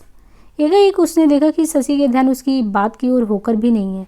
उसकी बड़ी बड़ी आंखें किसी बड़ी ही दूर के पथ पर कोई दृश्य देखती हुई बड़ी हो गई हैं, मानो उस दूर दृश्य के अर्थ को अभिनंदन करने को उसकी आत्मा द्वार खोले बैठी। शेखर ने भी कुछ खोए से पर साथ ही कुछ कौतुक भरे स्वर में कहा, और जब राह चलते मोती मुझे मिलेगा तब मैं कोई प्रश्न नहीं पूछूंगा, संशय नहीं करूंगा, शर्त नहीं बांधूंगा, जो देवता देते हैं। शशि बिल्कुल नहीं सुन रही थी। शेखर ने जानबूझकर उसे चौंकाने के लिए कहा, जो देवता देते हैं उसके लिए शस्त्रों की भी साक्षी क्यों मांगी जाए? शशि ने सहसा जाकर कहा, क्या? उनकी आंखें मिली और जैसे जकड़ गई। शेखर ने बालात कल्पना कहकर उसे निकाल देना चाहा, पर फिर भी वह देखता रहा कि उन खुले कपाटों के पीछे आलोक है, उस आलोक के भीतर गहरी वेदना और उस वेदना के भीतर और गहरा आलोक, और इस इतने अपलक काल तक उसके भीतर किसी गुम्फ में प्रतिध्वनि की गूंज। साक्षी क्यों मांगी जाए? साक्षी क्यों मांगी जाए? साक्षी क्यों मानी जाए? एक विचित्र शांति उसके मन पर आ गई और वह लगन से पढ़ने और लिखने लगा। सुधार सभा वाले लेख का परिष्कार, 2 नए निबंध, कहानियाँ, इतना सब काम समाप्त करके जब उसने सांस ली तब सभा वाली घटना को लगभग 2 सप्ताह हो गए थे। और शशि को आए भी उसे 10 दिनों में शेखर ने होटल वाली लड़की के सिवा किसी को नहीं देखा था। केवल एक दिन नीचे 3 तल्ले पर 2 बच्चे ने न जाने किस बाल सुलभ विश्वास के साथ उसके पास वो आए। आपको पतंग बनाने आती है? शेखर के स्वीकार करने पर वे कह गए थे, अच्छा, हमको पैसे मिलेंगे तो हम कागज़ ले आएंगे, हम पतंग हमारा बना दीजिएगा। शेखर ने हंसकर वचन दिया था और साथ ही ये भी पता लगा लिया था कि किसको कितने पैसे मिलेंगे, कितने डोर और चरखी में खर्च हो जाएंगे। बसंत पंचमी के दिन, बसंत पंचमी क्यों ना शेखर स्वयं उन बच्चों के लिए सामान ला दे और उनके पैसे और परिश्रम बचा दे।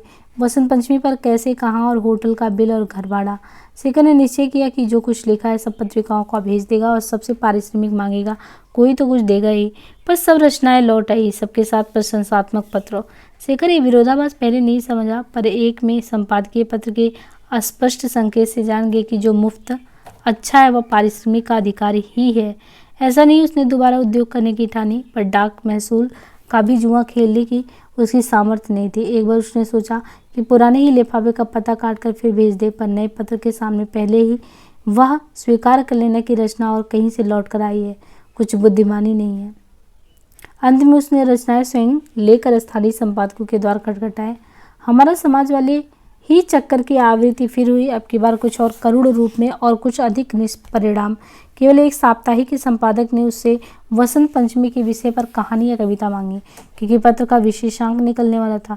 शेखर ने अपना पुराना निश्चय याद किया कि फरमाइशी साहित्य वो कभी नहीं रचेगा, पर फिर सोचा कि जो फरमाइशी है उसे साहित्य कहने की कोई बाध्यता नहीं, और जो साहित्य उसे तराजू बाट से ऊपर लिखने के लिए भी आवश्यक है, रोटी कमाने का साधन दूसरा हो। उसने कहानी लिखना स्वीकार कर लिया और पारिश्रमिक के बारे में इतना आश्वासन पर्याप्त समझा कि रचना पर विचार किया जाएगा, जो कुछ पंत्र पुष्पम। किंतु ऐसी रचना आसान नहीं थी। घंटों अपने साथ युद्ध करके भी शेखर वसंत पंचमी पर कहानी नहीं लिख पाया, और बार बार उसका परास्त और कुंठित मन 3 तल्ले वाले बच्चों और उनकी पतंग की मांग की ओर जाने लगा। वसंतोत्सव, पतंगोत्सव, वो कल्पना में देखता कि वह पतंग और डोर और चरखी और मांझा सब ले आया है, और बच्चे गिलकारियाँ मारते हुए जो है छत पर कूद रहे हैं, और शेखर ने उन्हें सिखा रहा है कि पतंग कैसे उड़ाए वो जानता है, ये नहीं कि उन बच्चों के सामने वो जानकर जो है।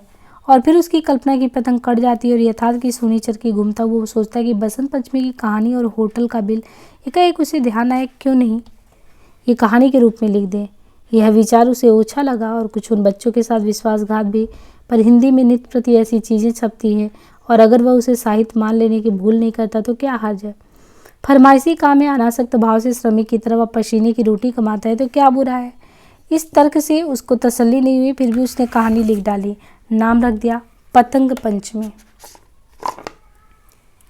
संपादक ने एक बार शीर्षक और एक बार शेखर का चेहरा देखा, कहा, आप बड़े उत्साही युवक हैं। शेखर ने कहा संक्षेप में, जी। संपादक ने रचना एक ओर रख दी, फिर शेखर की ओर यो देखा मानो उपयोगिता समाप्त हो जाने के बाद किसी वस्तु का जहां तहां पड़े रहना उसकी बुद्धि को पसंद नहीं आई। शेखर ने जानबूझकर रूखे स्वर में कहा, और मेरा पारिश्रमिक। संपादक ने अत्यंत विस्मय जताते हुए कहा, ओ हाँ, पर पारिश्रमिक तो हमारे यहाँ त्रैमासिक हिसाब के समय दिया जाता है, और अभी तो निर्णय। शेखर ने क्रोध दबाते हुए कहा, निर्णय अभी कर लीजिए ना। संपादक ने शांत और चिकने स्वर में कहा, साहित्य तो बड़ी साधना चाहता है। एकाएक शेखर को लगा कि शिष्टाचार व्यर्थ है, यानी फलप्रद नहीं है, और जो श्रमिक है उसके लिए फल अनिवार्य है। बोला, चाहता होगा जो साहित्य होगा, पर आप ऐसी चीज़ों को साहित्य समझने की भूल करते भी हो तो मैं नहीं करता। जब साहित्य लिखूंगा तब साधना भी कर लूँगा, अभी तो अपना आप बेचता हूँ, नगद दाम चाहता हूँ। संपादक ने ध्यान से और विस्मय से शेखर के सिर से पैर कर देखा, फिर कहा, देखिए, नियम तो मैंने आपको बता दिया, पर आपने मेरे अनुरोध से ही कहानी लिखी थी, इसलिए इसके प्रकाशित होते ही पारिश्रमिक की व्यवस्था करूँगा, और फिर खीसे काढ़ कर अपने आप ही अपनी परिस्थिति केवल पत्रम पुष्पम। शेखर ने अनमनी स्वर से कहा, धन्यवाद, और लौट चला। एक और चक्कर में जब वह युगांतर साहित्य मंदिर की ओर जा निकला तो उसने सोचा, हमारा समाज का भी हाल पूछते चले। संचालक महोदय स्वयं उपस्थित थे। शेखर को देखकर बोले, आप अच्छे आए, मैं सोच रहा था कि किसी को आपके यहाँ भेजूं। क्यों, कुछ विशेष बात है? नहीं, यही। अर्थ निमिलित नेत्रों से वो कुछ देर शेखर को देखता, फिर बोला, बात यह है कि असल में मैंने वह पुस्तक दो एक विशेषज्ञों को दिखाई है। उनकी राय है कि उसमें कुछ संशोधन आवश्यक है। शेखर ने विनीत भाव से कहा, हो सकता है, मैं केवल अध्येता हूँ, विशेषज्ञ नहीं हूँ। क्या क्या संशोधन उन्होंने सुझाया है? देखिए, ये तो मैं जवानी नहीं बता सकता, पर ये समझ लीजिए कि परिणाम वाले परिच्छेद पर उनकी राय ठीक नहीं है, बदले जाने चाहिए। ये तो आमूल परिवर्तन हुआ, इतना बड़ा परिवर्तन तो लेखक। मेरा तो विचार है कि आप सब परिवर्तन करके उनकी अनुमति से उनका नाम भी दे दें तो अच्छा हो। उनके संपादकत्व में किताब छपेगी तो बिक्री भी निश्चित है। और वे सज्जन है कौन? प्रश्न का उत्तर न देते हुए संचालक फिर बोले, अंतिम परिच्छेद बदलने में समय नहीं लगेगा, किंतु तथ्यों से जो परिणाम निकलते हैं उन्हें बदला कैसे जाए? परिणाम तो अपना अपना मत है। एक ही तथ्य से 5 परिणाम निकल सकते हैं, सब दृष्टिकोण की बात होती है। शेखर ने आग्रह से कहा, तथ्य से परिणाम निकलते हैं कि परिणाम से तथ्य? जो तथ्य है उनकी अनदेखी तो नहीं हो सकती। तो आखिर क्या है? जो कुछ है सब तथ्य है, जो नहीं है वो भी तथ्य है, उसका ना होना तथ्य है। आदमी अपनी रुचि के अनुसार तथ्य चुनता है, फिर उन तथ्यों से परिणाम भी निकालता है। ऐसा ही कुछ है। संचालक ने कुछ दृढ़ता के साथ कहा, ये तो आपका हट है रुचि अपनी, पर रुचि का परिष्कार भी तो हो सकता है, और समाज की आलोचना बड़े दायित्व का मामला है। हम तो विशेषज्ञों की राय लेते हैं। आपके लिए तो बड़ा अच्छा अवसर है, पुस्तक के साथ योग्य संपादक का नाम होगा तो बिक्री भी बढ़ जाएगी।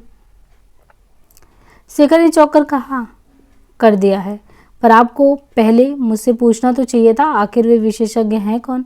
बड़े अनुभवी विद्वान हैं और समाज सेवा तो उनके जीवन का व्रत है। आखिर नाम तो बताइए। लाला अमोलक राय।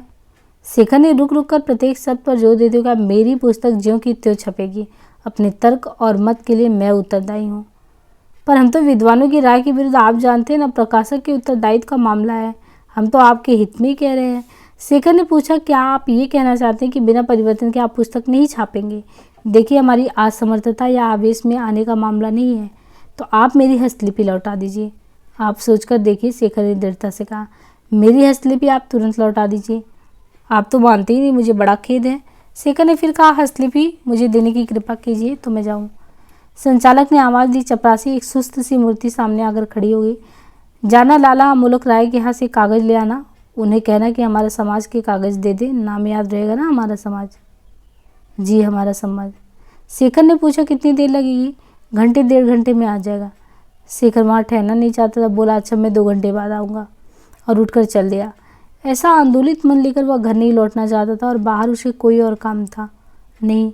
शेखर निरुद्देश सड़कों और गलियों में चक्कर काटने लगा। केवल एक बार एक दुकान के बाहर कोई एक चरखियाँ टंगी हुई देखकर वह थोड़ी देर रुक गया, और चरखियों को तथा दुकान के भीतर के अंधकार में धुंधली सी दिखती हुई 2-1 हंडियों और कोने में पतंगों की ढेर की आकृति का अध्ययन करता रहा।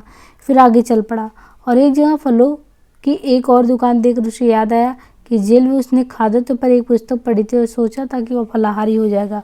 कुछ आगे बढ़कर उसने दुकानदार से एक कांधारी अनारों का भाव पूछा। सुना कि 1.25 रुपये सेर है, और एक अनार लगभग 14 आने का है। उसके बाद वह और कहीं नहीं ठहरा। 4:30 बजे के लगभग फिर वह युगांतर साहित्य मंदिर पहुंचा, और वहां से अपनी हस्तलिपि देकर बिना एक शब्द बोले संचालक को संक्षिप्त नमस्कार करके चल दिया। दिन बहुत छोटे हो गए थे, कुछ बदली सी भी थी, और 4:30 बजे ही ऐसा लगने लगा था कि दिन ढल रहा है। घर पहुंचकर शेखर ने हस्तलिपि नीचे पटक दी और चारपाई पर लेट गया। फिर एकाएक उठा और हस्तलिपि उठाकर पन्ने उलटने लगा। उत्तरांश के कई पन्ने निकाल दिए गए थे और उसकी जगह नए पन्ने थे। किसी और हाथ के लिखे हुए अक्षरों से स्पष्ट था कि हाथ कच्चा है और शायद लड़की का है। शेखर ने झटक कर उन पन्नों को अलग किया और 2 टुकड़े करके फेंक दिए। फिर उसने देखा कई पन्नों पर उसके लिखे हुए काट दिए गए हैं और हाशिए में नया कुछ लिखा है। इन पन्नों को भी उसने झटक कर अलग किया। पुस्तक की मूल असंशोधित लिपि तो उसके पास ही थी, और उसी तरह 2 टुकड़े करके और एक जोड़ जो है डाल दिया गया था। फिर शेषांश को 2-1 बार उल्टा गया था। एक बार उसने चारों ओर देखा, फिर चारपाई पर आधे लौटकर तकिए में मुंह छिपा लिया। तकिए के भीतर रुई का गुदगुदा अंधकार, स्वागत अंधकार, तुम सूक्ष्म और अमूर्त नहीं हो। शेखर को लगा किसी तरह उसी अंधकार में वह भी पिघल मिल जाए। एक अंधी सी धुंध में वह उठा और धीरे धीरे नीचे उतरकर फिर सड़क पर आ गया। क्रमशः ठिठुरते और संकुचित होते हुए दिन का फीकापन उसके भीतर जम गया। फिर उसके बिना भी शेखर को आनंद पर्याप्त अंधकार था। वो क्या कर रहा है, कहाँ जा रहा है, पर क्या कर रहा है और जा रहा है। आगे और भी धुंध है। जंगल में सब लोग खो जाते हैं तो अपने आप उनके घर पैर को चक्कर लगाने लगते हैं। चक्कर काटते हुए मर जाते हैं। उसे कहीं जाना नहीं है, चक्कर काटना नहीं है। बर्फ से अंधे हुए पहाड़ी बकरे की तरह वो सिर झुकाए लड़खड़ाता हुआ चला जा रहा है। पीछे मोटर का हॉर्न बजता, अनसुनी कर देता। अनुदेश वह चला ही जा रहा है बीच सड़क। एकाएक 2 हाथों ने उसकी बाह पकड़कर जोर से उसे खींच लिया। ब्रेकों की चीख को डुबोती हुई एक चीख निकली, बाबूजी! शेखर ने आंख उठाई। एक स्त्री थी। जवान नहीं थी, सुंदर नहीं थी। मोटर शेखर को छूकर सराती हुई निकल गई। ब्रेक दबने से जो लड़खड़ाहट उसमें आई थी वह सद गई और पालिश की झकझकी कौध में खो गई। शेखर ने अत्यंत चिड़चिड़े स्वर में कहा, क्यों, तुम्हें क्या? किसी को क्या, वो मरे जिए, मोटर के नीचे आए, नदी में डूबे, आग में पड़े, किसी को क्या मतलब? स्त्री ने आहत विस्मय में कहा, बाबूजी मैंने तो। और चुप रहे। शेखर की आंखें उसकी आंखों से मिली नहीं। वो जवान नहीं थी, वह सुंदर नहीं थी, पर उसकी आंखों में वह आग्रह व वत्सल डर था। शेखर ने सहानुभूतिहीन स्वर में कहा, बहन मुझे माफ़ करो। जल्दी से मुड़कर घर की ओर चल पड़ा, किंतु उसके पैरों की चाप आगे अब भी अर्थहीन ललकार से दुहराती जाती थी, किसी को क्या, किसी को क्या? सीढ़ियाँ चढ़कर कमरे की देहरी पर पैर रखते रहते शेखर एकाएक ठिठक गया। कमरा ज्यों का त्यों था, पर बत्ती जल रही थी और चारपाई के कोने में सिमट कर बैठी हुई शशि एकटक उसकी ओर देख रही थी। जाने कितनी देर तक कोई नहीं बोला, ना हिला। फिर शशि ने कहा, कहाँ थे शेखर? मैं कब से बैठी राह देख रही हूँ, और ये सब क्या है? और फिर एकाएक लपक कर शेखर के पास आकर उसके दोनों कंधे पकड़कर घबराए हुए स्वर में कहा, शेखर, शेखर क्या हुआ? शेखर ने शशि की दोनों कलाइयाँ पकड़ ली और मृदुल दबाव से उसे पीछे धकेलता हुआ चारपाई तक ले गया। उसी मृदुल दबाव से उसने शशि को चारपाई पर बिठा दिया। फिर धीरे से अपने कंधे छुड़ाकर बिखरे हुए कागजों को रौंदता हुआ कमरे के पास जाकर स्वयं खड़ा हो गया और क्षण भर बाद कागजों के बीच में भूमि पर बैठ गया। कुछ नहीं शशि, होना क्या था? शशि फिर उठकर शेखर के पास आ खड़ी हुई। बताओ शेखर, यह सब क्या करने गए थे और क्या क्या करके आए हो? शेखर चुप रहा। सामने खड़ी शशि के पैरों पर उसकी दृष्टि गड़ी रही। कहो शेखर, तुम नहीं जानते कि अभी राह देखते देखते मैं। वाक्य अधूरा छोड़कर शशि चुप हो गई। न जाने कितनी देर तक दोनों चुप और निश्चल रहे। फिर कागजों में कहीं एक टप सुनकर शेखर चौंकर उठ खड़ा हुआ, किंतु शशि की पीठ लैंप की ओर थी। उसका मुख अंधेरे में था। शेखर ने एकाग्र दृष्टि से उसकी ओर देखते हुए कंधे से पकड़ शशि को घुमाना चाहा, पर उसके स्पर्श करते ही शशि का शरीर कठोर पड़ गया और वह हिली नहीं। शेखर ने एकाएक उसका कंधा छोड़ दिया, चारपाई के पास आकर धप से बैठा और फिर लेट गया। उसके बुझते मन ने जाना आगे की कुछ गति, और उसकी आंखें आपलक छत को देखने लगी। अनुदेश शशि अपने आप आकर उसकी सराहने खड़ी हो गई। एक निश्चित स्वर में उसने पुकारा, शेखर, और उसके ऊपर को तनिक से छुकी टप से एक बूसा शेखर के माथे पर गई। एकाएक शेखर ने हाथ बढ़ाकर उसे धीरे से नीचे झुकाया। अपनी छाती में मुँह छिपाकर मुड़कर रो पड़ा। उसका पिंजर बेतरा हिलने लगा। उसकी मुठ्ठियाँ शशि के कंधों पर जकड़ गई। शशि एक शब्द भी बोले बिना वैसे ही उस पर झुकी रही, जैसे पहाड़ी सोते के ऊपर छायादार सतपड़ का वृक्ष। सतपड़ की छाव में से समीर कांपता हुआ होता है। एक प्रचंड शिथिलता आंखों में भर गई। वो एक रेशमी स्पर्श शेखर के बालों को सहलाता हुआ पूछता, आप बताओगे? नहीं, जीवन में कोई उद्देश्य नहीं है, तो चुप रहने में, छिपाने में कोई उद्देश्य नहीं है। बात अगर नहीं छूती तो उसकी रागात्मक प्रक्रिया भी नहीं छू सकती। शेखर ने कहा, गया था तब नहीं जानता था, पर चलते चलते जान पड़ा कि आत्महत्या का उपाय खोज रहा हूँ। एक हल्की सी सेहरन सतपड़ा को कपा गई। क्यों शेखर? यूं ही समझ में आया कि मरने के लिए क्या कारण ढूंढना आवश्यक नहीं है। प्रमाण तो जीने के लिए चाहिए। जिसके जीने के पीछे कोई उद्देश्य हो, उसका मर जाना तो स्वतः सम्मत है। चिंतित और बहुमुख प्रतिवाद का स्वर शेखर, पाने के लिए न जियो, देने के लिए जियो। माना, पर क्या दो? निरुद्देश्य, कारणहीन, अर्थहीन आत्मबेड़ा क्यों दो? किसके लिए? अगर साध एक है जन्मांतर का सुख, तो देह भी एक ही है। सुख नहीं तो कुछ नहीं, सब धोखा है।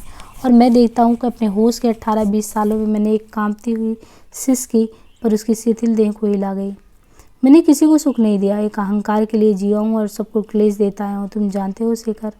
नहीं जानता। यही जानना है। जिनसे स्नेह किया उन्हें भी सुख नहीं दिया, पोषा नहीं। पर क्या स्नेह इतनी भी बुद्धि नहीं देता कि कोई जान ले, जिसे स्नेह देता है उसे सुख भी देता है क्या? नहीं। शशि ने धीरे धीरे उठते कहा, शायद नहीं देता। नहीं तो तुम देखते हो। वो धीरे धीरे चलकर खिड़की के पास गई। क्षण भर चौखटे पर हाथ रखकर बाहर देखती रही। एकाएक बूंद पड़ने लगी थी, जो खिड़की के चौखटे में घिरे हुए फीके आलोक में आकर पल भर चमक उठते, एक सून में से आकर दूसरे में लीन। फिर उसने वहीं खड़े खड़े घूमकर कहा, और शेखर, क्या स्नेह ही देय नहीं है? सुख से बढ़कर देय है, बहुत बड़ा देय, पर इसलिए कि वह इतना बड़ा सुख है। अगर स्नेह सुख नहीं देता, जलाता ही जलाता है, तो उसका भी दग्ध होना ही अच्छा है। शशि जल्दी से फिर अपने स्थान पर लौट गई। शेखर के सिरहाने चारपाई के कोने पर बैठती हुई डपट कर बोली, चुप रहो शेखर, तुम्हें कुछ पता नहीं है कि तुम क्या कहे जा रहे हो। शेखर चुप हो गया और वहीं लेटे लेटे आंखें ऊपर उठाकर शशि को देखने लगा। शशि किसी ओर नहीं देख रही थी। ठीक सामने उसकी दृष्टि गड़ी थी, पर उसने अवश्य जाना कि इस ऊपर देखने के प्रयास से शेखर के माथे पर त्योरियां पड़ गई, क्योंकि एक हाथ से वह उन्हें सहलाने लगी जैसे कोई रेशमी कपड़े में से सलवटे। जब यह उद्योग सफल नहीं हुआ तो उसकी उंगलियां निबड़ कर शेखर की पलकों का बलात् बंद कर दिया। फिर वे वहीं टिकी रही, आंखों से बाहर नहीं हटी। शेखर ने बहुत धीमे स्वर में कहा, सुनो शशि। शशि फिर उसके ऊपर किंचित झुक गई। शशि, तुम क्या हो? कुछ समझ में नहीं आता। स्थिर स्वर से, क्यों शेखर? कब से तुम्हें बहन कहता आया हूँ, पर बहन जितनी पास होती है उतनी पास तुम नहीं हो, इसलिए वह जितनी दूर होती है उतनी दूर भी तुम नहीं हो। एकाएक उसने शशि की उंगलियों को दोनों हाथों से अपनी आंखों पर जोर से दाब लिया, मानो आंख खुलने से कुछ अनर्थ हो जाएगा। शशि की कांपती हुई आवाज में शेखर जैसे बाहर की वर्षा की अनवरत मान सुन रहा था।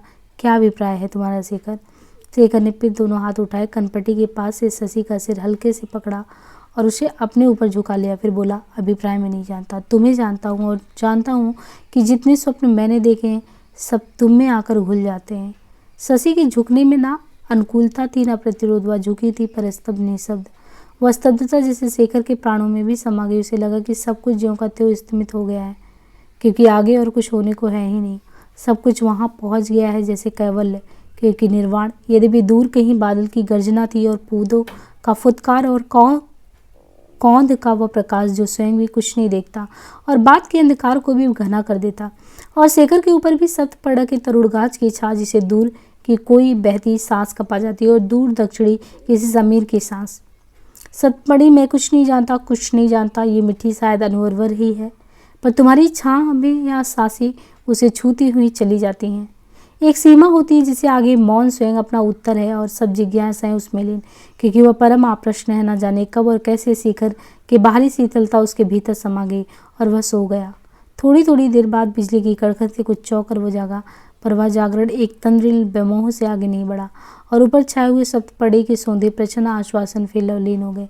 केवल एक बात जैसे उसे द्रवित अवस्था में जीवन के ठोस ज्ञान ने व्याघात डालना चाहा। शेखर ने चौंक कर कहा, शशि बहुत देर हो गई है, तुम्हें वापस जाना है। और मानो उठने का उद्योग किया, पर शशि हिली नहीं। उसने निश्चलता में पौष की हिमशीत वर्षा नहीं उत्तर दिया कि अब वापस जाने के लिए भी अधिक दूर हो गई है। फिर शेखर ने कहा, तुम थक जाओगी शशि, और दोबारा उठने का उद्योग किया ताकि ढंग से बैठ जाए, पर शशि ने फिर एक हाथ से उसके उद्योग जड़ित कर दिया और पाया कि उसके मन की संकल्प शक्ति और पेशियों की प्रेरणा शक्ति एवं चिकने अमूर्त एवं सर्वथा स्वीकार्य बंधन में बधी है। फिर वह तंद्रापूर्वक छा गई और सतपड़ी की छां में अस्तित्व सो गया। अवश्यमेव वह अरुणाली स्वप्न की यह वातावरण में स्फटिक सी शीतल स्वाच्छंदता है, किंतु उसमें रंग की स्निग्धता भी है। शेखर अपना सिर तनिक सा उठाकर अपने ऊपर छाए हुए सतपड़ी की गांच को छूता है। क्या उसका माथा सतपड़ी के भीतर के जीवन के प्रवाह की नाड़ी को देख सकेगा? सतपड़ी की आत्मा बोली। आत्मा का स्वर कितना कोमल होता है, जानते हो शेखर? हूँ तुमने जो कुछ कहा था याद है? हाँ, उसका अभिप्राय मैं समझता हूँ। मौन बोला कि हाँ समझता हूँ। अब मैं कुछ कहूँ, सुनोगे? मौन ही फिर बोला कि सुन रहा हूँ। तुमने जो दिया है उसमें लज्जा नहीं है, वह वरदान है, या मैं भी बिना लज्जा के देखती हूँ। वरदान में अस्वीकार का विकल्प नहीं है। मैं विवाहिता हूँ, अपना आप मैंने स्वेच्छा से दे दिया है, अपने को एक का संकल्प कर दिया है, आहुति दे दी है। जो दे दिया है मेरा नहीं है, उसकी ओर से मैं कुछ नहीं कह सकती, ना कुछ स्वीकार ही कर सकती हूँ, ना प्रतिवाद कर सकती हूँ, ना कुछ दे सकती हूँ। वह चुप हो गई। बहुत देर तक कोई नहीं बोला, केवल वातावरण का स्पर्श कुछ और शीतल जान पड़ता। अपने को मीठा देने में मैंने कंजूसी नहीं की। खुले हाथ से दिया, होम कर दिया और देख लिया कि सब जल गया, धूल हो गया है। ये नहीं सोचा कि धोखा खाया, मैंने स्पष्ट देखा था कि यही होगा। शांति में कितनी व्यथा हो सकती है और स्वप्न के स्फटिक की लाली में कितनी है विजड़ित पराजय। यही है सब कुछ का अंत, स्वप्न का भी अंत। सतपड़ी की आत्मा ने एकाएक पल पाकर जैसे नई आहुति से होमाग्नि दीप्त हो कहा, पर तुम में मेरा वह जीवन है जो मैं हूँ, जो मेरा मैं में है। फिर एक विश्राम, और वह मूर्त नहीं है, इसलिए कम सच नहीं है, कम जीता नहीं है। शेखर, तो मुझे बहन, माँ, भाई, बेटा कुछ मत समझो, क्योंकि मैं अब कुछ नहीं हूँ, एक छाया हूँ। और फिर किसी आंतरिक तेज से भरकर और अमूर्त होकर मैं तुम्हारा अपना आप हूँ, जिसे तुम नाम नहीं दोगे। फिर मौन, जिसमें वह लाल स्फटिक कांपता सा। शशि, क्या इसमें तुम्हारे लिए सिद्धि है, संतृप्ति है? सिद्धि नहीं, मेरा जीवन न इतना मिट्टी था न इतना हवा। सिद्धि और संपूर्णता नहीं, पर मैं संतुष्ट हूँ शेखर, और संतोष का यह सुख तुम्हारा वरदान है। वह स्फटिक अरुणाली में घुल गया। वह शीतलता स्वप्न की नहीं, पौष के कड़कड़ाते वर्षा धूल प्रत्युष की से करने का एक अपने को स्वप्न पड़ी की छा के नीचे से खींच लिया और उठ बैठा। चेतना की एक दीप्ति उसे सहसा पिछले 10 घंटों की जीवन विकास की एक द्रुत झांकी दिखा गई। सहसा इस भावना से भरकर कि आज भोर की पहली किरण के साथ वह शशि को नए रूप में देखेगा और कुछ बाल्यकाल में रटे हुए और हाल में दोबारा नए प्रकाश में पड़े हुए वैदिक भावगीतों की श्रद्धा भाव से अप्लावित होकर उसने स्थिर जैसे शशि को देखते हुए कहा, मेरी आंखें पुनीत हो। शशि के खोए से स्वर ने उसकी मना स्थिति को भरपूर अपनाते हुए कहा, और मेरा जागरण। शशि उठ खड़ी हुई। रात भर चारपाई के सिरवे पर जहाँ वह बैठी रही थी वहाँ पड़ी हुई एक सलवट को उसने अपने हाथ से संवारा। फिर जाकर खिड़की के सामने खड़ी होगी। चौखटी के साथ सटकर उसने दोनों बाहें बाहर फैला दी। सतपड़ी की इस प्रतुन लचीले और उद्ग्रीव गाछ को देखकर शेखर का हृदय हठात एक कृतज्ञ आशीर्वाद भाव से उमड़ आया। खिड़की के चौखटे में जड़े हुए उस विमुख आकार को सिर से पैर देखकर एक वत्सल दृष्टि से छूकर उसके मन ही मन शब्दहीन प्रार्थना की और प्रतीक्षा करता रहा कि आलोक की पहली किरण शशि की आकार रेखा को कुंदन से मर दे। और उड़ाली का आश्वासन दीप्ति की यथार्थता नहीं बना, केवल एक फीका उजाला बनकर रह गया। दिन निकलते निकलते बदली, फिर घनी हो गई। शेखर न जाने किस विनोद भरी उमंग से नीचे बिखरे हुए हमारा समाज के पन्नों के मुख्यास पर बैठ गया था। शशि वहीं खिड़की में खड़ी थी, पर अब शेखर की ओर उन्मुख। शशि, तुम अब भी गाती हो? एक अंतर्मुख म्लान ओ ना मानो कहा। अब गाना? पर प्रकट शशि बोली, अब मैं वापस जा रही हूँ। शेखर ने हाथ के इशारे से बिखरी हुई हस्तलिपि को एक घेरे में बांधते हुए कहा, हमारा सारा समाज प्रतीक्षा कर रहा है। फटा हुआ चित्रे बिखरा हुआ समाज और लाला आमूलक राय सुधारक द्वारा सांशोधित समाज। शशि ने कहा, गाए 1 वर्ष हो गया है, पर इसमें प्रतिवाद नहीं था, केवल आग्रह की स्वीकृति। अभी गाऊंगी नहीं, पाठ ही कर सकती हूँ। क्रमशः स्पष्टतर होती हुई स्वर लहरी से कमरा गूंजने लगा। अभयना करोतनम अभयम द पृथ्वी उमेरिमा। किंतु अपने आप ही शशि मुड़कर फिर खिड़की में प्रतिबिंब होकर खड़ी हो गई और क्षण भर गुनगुनाने के बाद निष्कम किंतु गूंजते स्वर में गाने लगी। सतेज और स्पंदशील प्रवाह के साथ जैसे स्वस्थ धमनी में रिक्त। आजी मरमर ध्वनि केन जागिलो पल्लवे पल्लवे हिलोले। आजिमम अंतरे माझे कोदा पाती के रू ताईचकित आज मरमरे। उस स्वर को सुनते हुए और उस सदी हुई पीठ के तरंगायित आरोह अवरोह को देखते हुए शेखर का मन बहुत दूर चला। किंतु कितनी दूर लगता था वह समय जब वह छिपकर शशि के उत्फुल्ल गीत लहरी सुनने का यत्न करता। उसी से नहीं, शशि से भी कितनी दूर। तब वह सुखी थी, उस रंध्रहीन सुख से सुखी जो स्वयं अपने अस्तित्व को नहीं जानता था। किंतु यदि यही है, तो यदि शशि आज इस क्षण संतुष्ट भी है, तो क्या यही अब शेखर के जीवन का सबसे सार्थक क्षण नहीं है? क्योंकि इससे बड़ा सुख वह अब शशि को नहीं दे सकता। और क्या, क्योंकि उसके क्षण ने केवल आज के बीच में इसका जीवन बदला है। उसे याद है कि रात ही एक अजनबी स्त्री द्वारा खींचकर बचा लिया जाने पर वह झल्लाया था और सोचता हुआ लौटा कि किसी को कौन किसी को बचाता है। तब जो कल वह करने जा रहा था, क्या उसका उचित समय आज नहीं है और इस क्षण नहीं है? सिद्धि और संतोष के दिए हुए पाए हुए सुख में बुझ जाना कितनी बड़ी सिद्धि है। अगर वह आप चुपचाप खिसक जाए, कानों में शशि के गाने की चिरंतन गूंज लेकर लुप्त हो जाए तो? वह धीरे धीरे द्वार की ओर खिसकने लगा। चौखटों को छूते ही सीधा खड़ा हो गया। एकाएक शशि ने गाना बंद करके कहा, शेखर। वह जड़ित हो गया। शशि ने घूमकर फिर पूछा, कहाँ जा रहे थे? शेखर कुछ बोला नहीं। अभी तुम्हारा मन नहीं धुला शेखर, मैं कहती हूँ तुम नहीं जाओगे। घात में पकड़े गए चोर की सी उद्धरता शेखर ने कहा, क्यों?